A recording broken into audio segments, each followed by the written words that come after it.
Our conversations continue here in Davos. Joining me now is Chris Miller, the author of Chip War. Chris, thanks very much for joining us here in CNBC-TV18 in Davos. You were in India very recently. We met in Bangalore at our AI summit, and that's the buzzword here in Davos. Everyone's talking about AI. What's your big takeaway on that? Well, I think that's right. Everyone is trying to understand how rapidly AI will impact different industries. Everyone has seen the extraordinary technological capabilities that have been rolled out the last 12 months, but now the question is, when will that begin to impact how different businesses operate, and when will it begin to have a visible effect on companies' bottom lines? What's the sense that you get on seeing that inflection point? Because there's a lot of talk, but perhaps the use cases and at scale, not that much as of today? You know, I think it depends on which industry you're looking at. There was a survey released yesterday of CEOs who were in attendance here at Davos, and half of them thought it would have an immediate impact on their financial results this year because they're already beginning to implement AI tools, use AI to cut costs. And so for certain industries, I think AI is going to have a pretty rapid impact. Let's talk about semiconductors, because that, of course, has been a cause for concern, the shortages as far as semiconductors are concerned. And now every country is putting together its own strategy, including India. You were there meeting with the government, speaking to industry as well. What's your big takeaway on the Indian semiconductor strategy? Well, I think there's a lot of excitement and focus on the chip industry in India. The central government has policies, state governments have policies as well. I think the key challenge is going to be finding the right segment of the industry to enter. You know, right now, the entire world is focused on semiconductors. There's investment in basically every single country, and so you've got to make sure your investment is targeted in a way that makes it profitable and sustainable over the long run. Is that a concern that you have, that given the fact that there now seems to be a race between countries, massive subsidies being rolled out, just about every country is doing its own part to try and set up manufacturing capacity, that we could perhaps put a question mark on the sustainability as well as profitability and be in a situation of a glut? Well, I think it is a real concern, not just in India, but for every country that is investing in the chip industry. And I think the primary driver of the concern is actually China. China's spending more money on subsidies than almost the rest of the world combined. And so if you're going to invest, you've got to make sure you're investing in a way that's not directly competing with what China's doing, or that you've got a market that is segmented off where you're not going to face head-on competition, because the Chinese will out-subsidize every other country when it comes to semiconductors. And so you either need a technological advantage or a smarter business model. And you know, from an India perspective, on the design side, of course, that's where we enjoy the capabilities, and we're hoping that we're able to build out the ecosystem. But how challenging is it going to be, at least in the next 5 to 10 years, for us to be able to do that?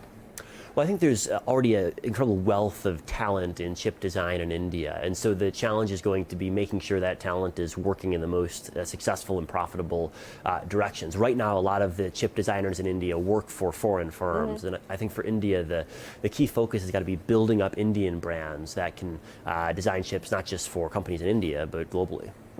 And the link between design and manufacturing, and you know how we get those two to converge, what would the road ahead look like on that front? I think it's going to depend a lot on which segment of the industry you're talking about. So there's power semiconductors, there's different types of logic chips. There's going to be a lot more focused on designing chips for specific use cases like autos or electric vehicles. And so you've got to have a differentiated strategy based on which segment of the market that you're focused on. And I think you've got to line up the design, the manufacturing, but also the assembly and packaging, which is also a place where India is investing, and foreign companies are looking at India as an attractive location. The good news is that every part of the ecosystem in India is growing. And so it's going to be easier than in the past to line up these different parts of the ecosystem, since India will just have more semiconductor investment and a bigger workforce. You know, geopolitical conflict and geopolitical tensions will, of course, impact every industry, and more specifically the semiconductor industry as well. And where we find the world sort of focused on what's happening in Taiwan, with the U.S. sort of looking at Taiwan at this point in time, China, you know, trying to sort of get the U.S. to back off. How do you see that impacting the way that the industry is likely to maneuver itself out of this?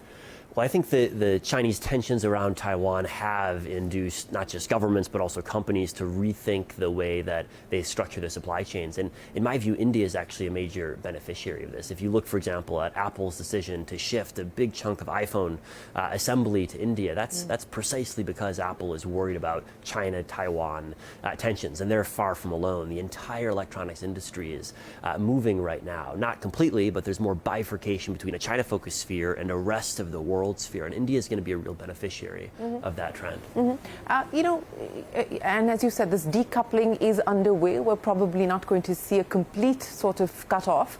But which of the other, I mean, India, of course, one of the beneficiaries. Where else do you see the supply chain moving to? I think Southeast Asia is another area of major focus, both for assembling devices, packaging semiconductors, and also some semiconductor design as well. The other big source of competition is actually advanced economies, United States, Europe, Japan, which are investing very heavily in semiconductor manufacturing, but also assembly and packaging of more advanced types of semiconductors. And so the fact that every region in the world is investing does make the competition tougher than ever. So what are going to be the trends that you're going to be watching out for in 2024? I think the key trends are, first, the increasing specialization of semiconductors around AI applications. We've seen last year the extraordinary growth of NVIDIA, which sells GPUs that are used to train AI systems. But I think that's just the first of what's going to be a series of innovations that are designed to make AI more power efficient and more cost effective in different use cases. And certainly every chip company is exploring that trend. And the number one risk or concern? Well, the number one risk remains supply chain resilience. We've seen supply chains shift slowly over the past couple of years, but they're just so complex, there's so much investment involved that it's going to be a long-running trend. And I think the major risk is that we've underestimated the risk around China and Taiwan, and we get disruptions driven by that.